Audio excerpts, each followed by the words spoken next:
चुका है। हरे विष्णुदेवाय नमः। ओम विष्णुदेवाय नमः। ओम हरे विष्णुदेवाय नमः।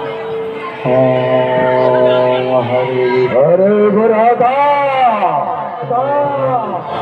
कुछ मिला के खाने के लिए प्राता मारी मिला तो है पर वो बुड्ढा है। बुड्ढा भूखा चल जाएगा, मुझे तो खाना है। हम तीनों भाई उनके पास जाएंगे ना तो वो चला देगा। हमें संभल कर उसके पास जाना होगा। क्यों नहीं भराता? ऐसा ही उपाय करना पड़ेगा। चले क्या? अभी नहीं, पहले हम मंत्री को भेजते हैं।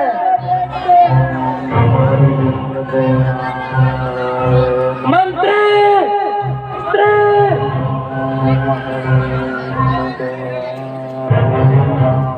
अरे ओ मंत्री, कहाँ पर गए रे? अरे आ जाओ। उस खुट्टे को काट काट कर हमारे पास लेकर आओ।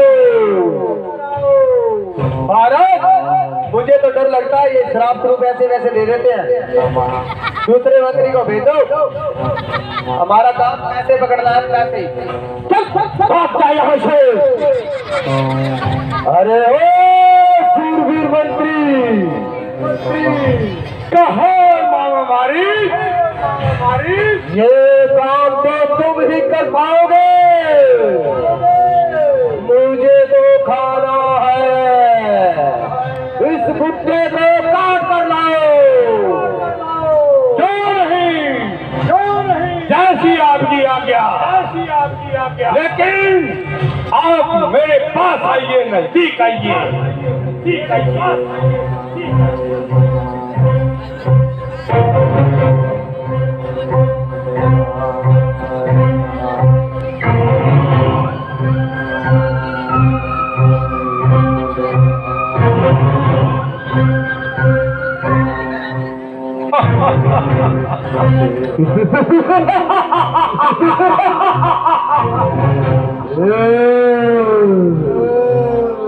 देखिए महाराज, बुड्ढे की अकल मारी है। आग में घी डाल रहा है। क्या कहा? आग में घी डाल रहा है। हाँ महाराज। मंत्री, हम तो ऐसे ही डर गए इस बुड्ढे से। इस बुड्ढे को चकनाचूर कर दो।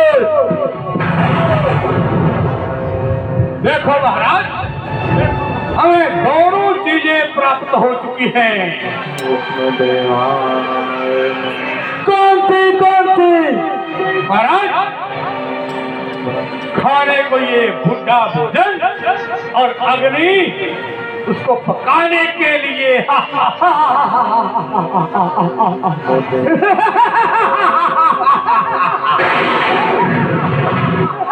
तो बहुत आनंद आएगा खाने में।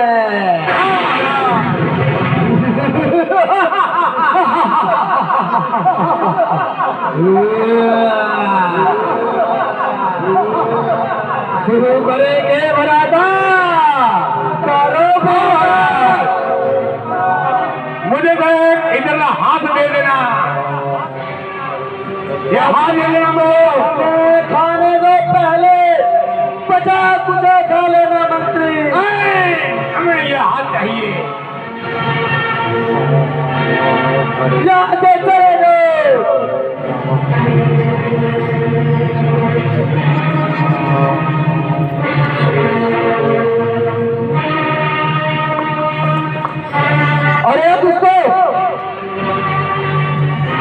क्या कर रहे हो? मैं प्रभु का नाम ले रहा था और तुम आकर मेरे यज्ञ को उजाड़ दिया। तुम्हें पता है कि ये जंगल माई और सफाऊ के नाम से जाना जाता है। हाँ हाँ, मैं जानता हूँ कि यह जंगल मारी सफाऊ के नाम से तो जाना जाता है, लेकिन तुम अपने हरकतों से कदाचित की बात ना आओगे।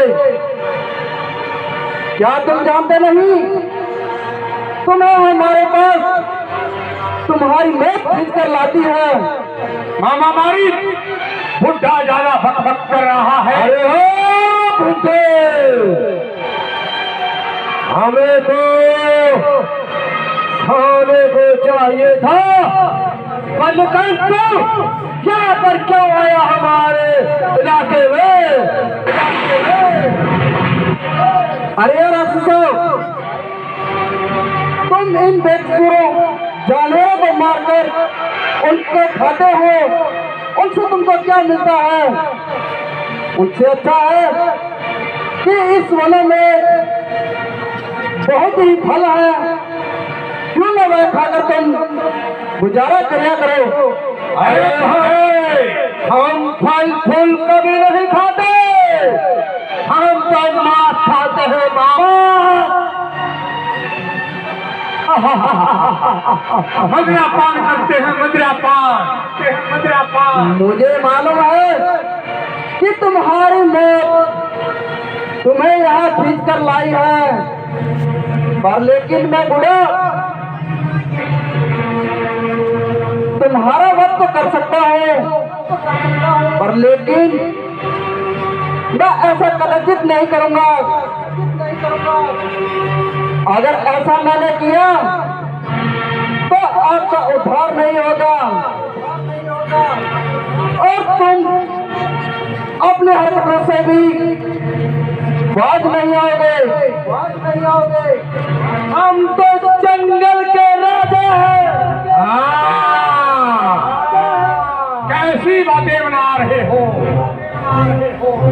बुड्ढे, अपनी अकलमंदी पूरी कर, जो हमारे सामने भोजन बनने के लिए तैयार हो जाओ।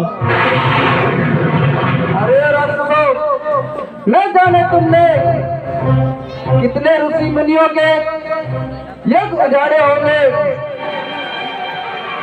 अब तुम्हारा समय निकट आ गया है। आज के बाद तुम दोनों भाई किसी ऋषि मुनि का यज्ञ नहीं उजाड़ सकते, क्योंकि अब मैं तुम्हारी मृत्यु लेकर आऊंगा। ऐसी मृत्यु? अरे बेटे, कौन सी मृत्यु लेकर आएगा? जल्दी जाओ, जल्दी जाओ, मृत्यु हमारे साथ घूमती है बुड्ढे। मैं जाता हूँ, तब तक तुम्हें इसी जंगल में रहना। हाँ हाँ, चल चल, भाग जा यहाँ से। तुम जिसे लाना चाहते हो उसे लो, हम इस तक में ही तुम्हारा मांस घूम कर खाएंगे। लोग बड़े सुख शांति से रह रहे हैं महाराज। हाँ सुमित्र, जब हम इस प्रकार आपसे मुख से बड़े ही शुभ समाचार सुनते हैं तो हमें हमारे मन को बहुत शांति पहुंचती है। परंतु महाराज, आपके मन में कुछ उथल पुथल चल रही है। आपके चेहरे से ऐसा हमें प्रतीत हो रहा है कि आप कुछ भारी दुविधा में हैं। हाँ सुमित्र, मैंने रात एक अनोखा सपना देखा।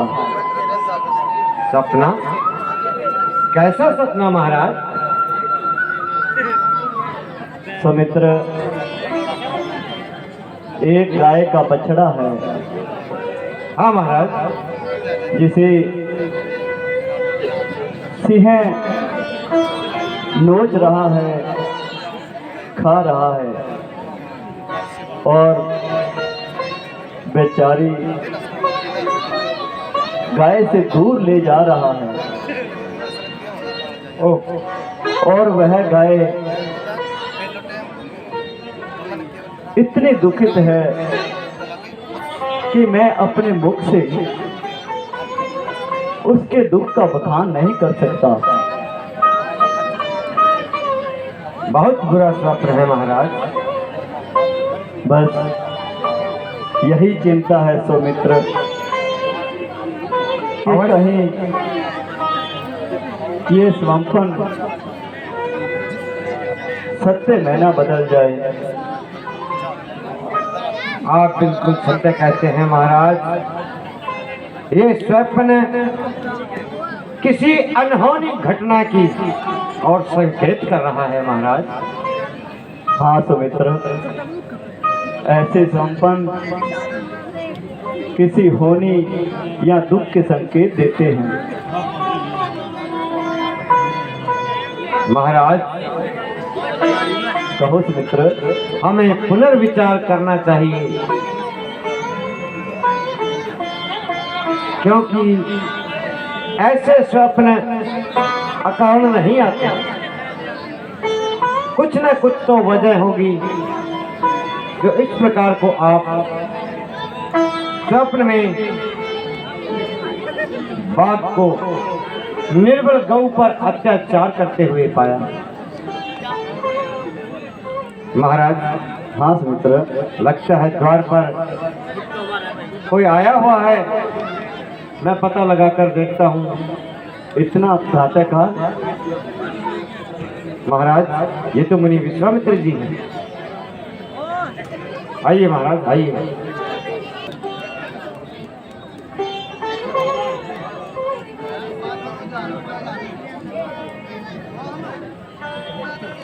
गुरुवर, अचानक इस तरह यहाँ आना, क्या सब कुछ कुशल मंगल तो है? नहीं राजन, कुशल मंगल तो नहीं है। तभी तो मैं आपके पास आया हूँ। गजब गजब घोर अंधेर। आप तो अपने नजदीक की प्रजा को संभाल रहे हैं और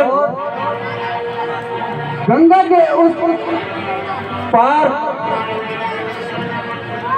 को तो आपको ख्याल ही नहीं कि प्रजा सुखी है या नहीं।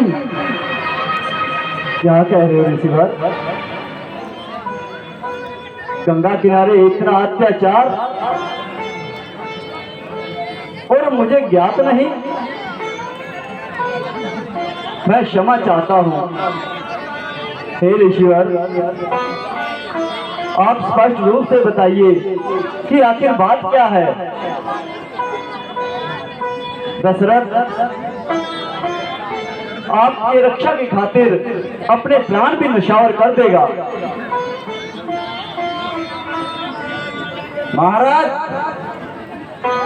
उस पर राक्षसों ने इतना हाहाकार मचा रखा है कि मुनियों को तपस्या भी नहीं करने देते और उनको मारकर उनको खा जाते हैं। आप हैं कि प्रजा को संभालते ही नहीं। क्या कह रहे हैं ऋषिवर? आप सिर्फ एक बार इशारा कीजिए, दशरथ उन राक्षसों की ऐसी हालत करेगा कि उन्हें छठी का दूध याद दिला दूंगा। मैं आज ही गंगा के किनारे की ओर कूच करता हूँ, अपनी सारी क्षत्रिय सेना के साथ उन शत्रुओं की ऐसी हालत करूंगा कि दोबारा किसी ऋषि की तरफ आंख उठाकर भी नहीं देखेंगे। आप एक बार आज्ञा दीजिए। नहीं नहीं महाराज, मुझे आपकी सेना की सहायता नहीं चाहिए, मुझे बल्कि तुम्हारे से कुछ और चाहिए। अगर आपको सेना की सहायता नहीं चाहिए तो मैं आपके साथ चलता हूँ। नहीं नहीं महाराज, मुझे आपकी भी सहायता नहीं चाहिए। आप मुझे दे सकते हैं तो अपने बड़े पुत्र राम को मेरे साथ भेज दें। मेरे साथ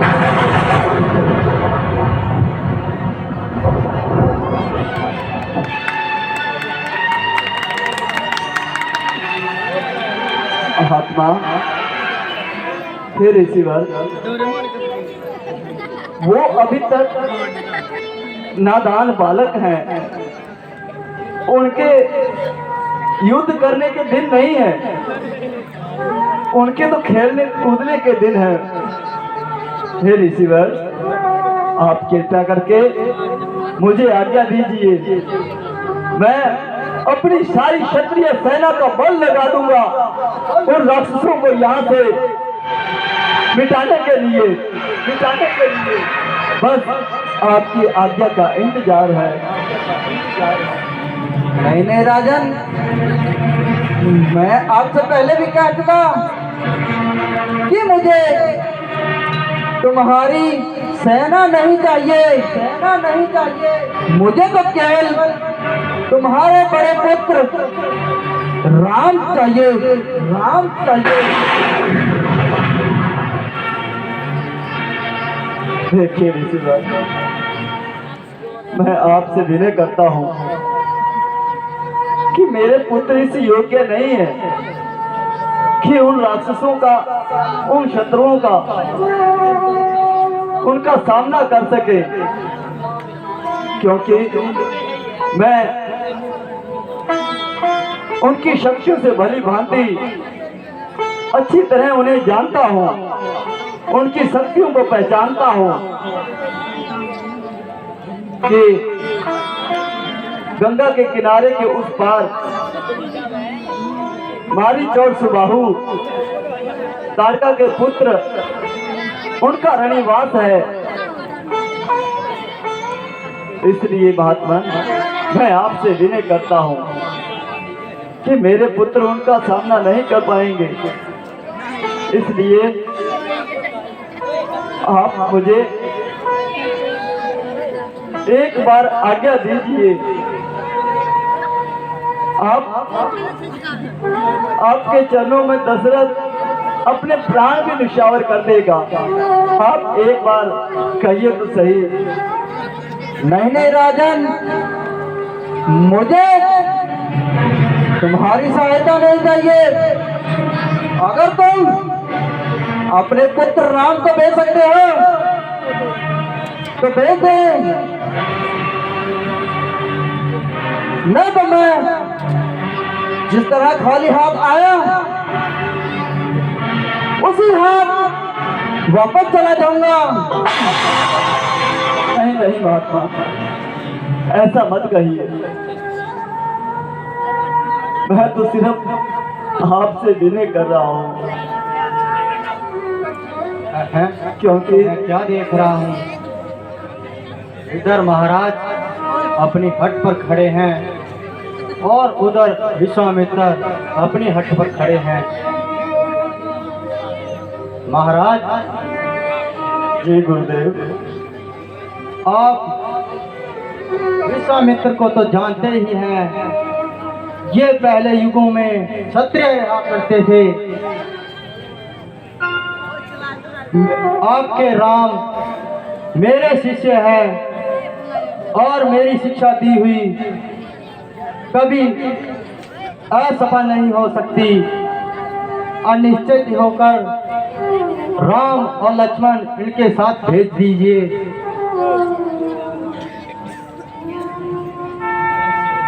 परंतु गुरुदेव, बेटा राम तो अभी तक नादान बालक है। धैर्य रखिए महाराज। राम लक्ष्मण अच्छी तरह धनुष बाण चलाते हैं और उन राक्षसों का अच्छी तरह वध करेंगे और भय न खाएं। उनके साथ विश्वामित्र जी रहेंगे। ये भी शास्त्रों का ज्ञानी है, ये अच्छी तरह शास्त्र चलाते हैं।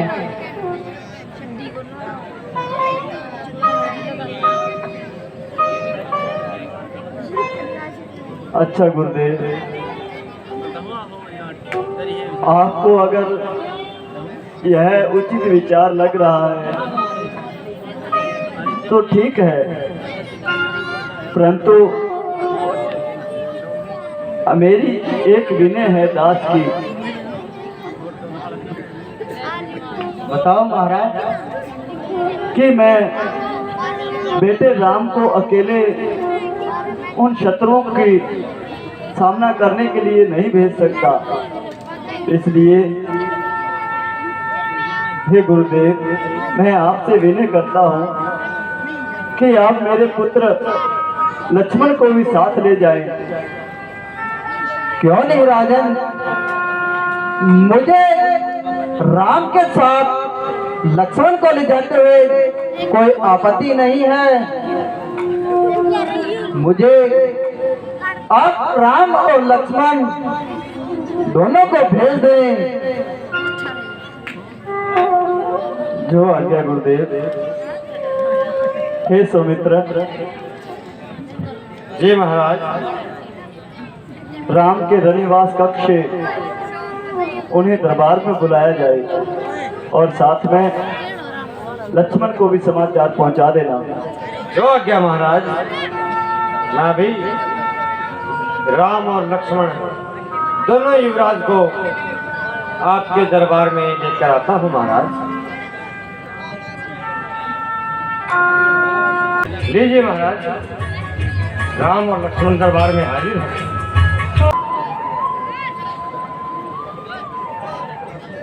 हे गुरुदेव, आपके कहे अनुसार मैं अपने दोनों पुत्र राम और लक्ष्मण को आपके साथ भेज रहा हूँ। हमारी भी कुछ लाज रखना।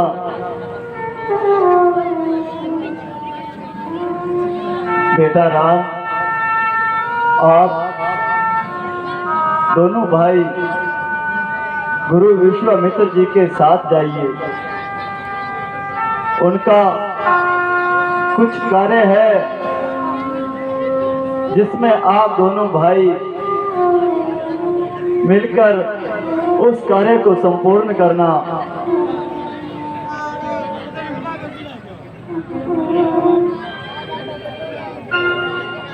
हे गुरुजी। कहिए महाराज। दशरथ के इतने ही विनय है कि जिस प्रकार मैं आपको मेरे दोनों पुत्र सौंप रहा हूँ, उसी प्रकार आप अपने शिक्षा से इन्हें निपुण करके अपने सारे कार्य पूरे होने के बाद हमें सौंप देना। क्यों नहीं महाराज। जिस तरह आप अपने पुत्रों को मेरे हाथों सौंप रहे हैं, उसी तरह मैं आपके पुत्रों को आपके पास सौंप दूंगा और जो भी मेरे पास अस्त्र शस्त्रों की विद्या होगी उनसे मैं इन राम और लक्ष्मण को निपुण कर दूंगा।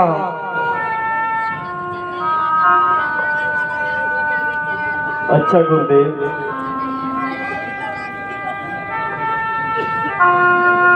महाराज अब हमें जाने की अनुमति दें। हाँ हाँ, क्यों नहीं गुरुदेव। बेटा लक्ष्मण परछाई की तरह अपने भाई के साथ रहना। जैसी आपकी आज्ञा पिताजी। पुत्र राम, अब हमें प्रस्थान करना चाहिए। क्यों नहीं गुरुदेव, जैसी आपकी आज्ञा हो। पिताजी हमें जाने की आज्ञा दीजिए। हाँ बेटा राम, आप गुरु विश्वामित्र के साथ जाइए। आप दोनों भाइयों को मेरी आज्ञा है।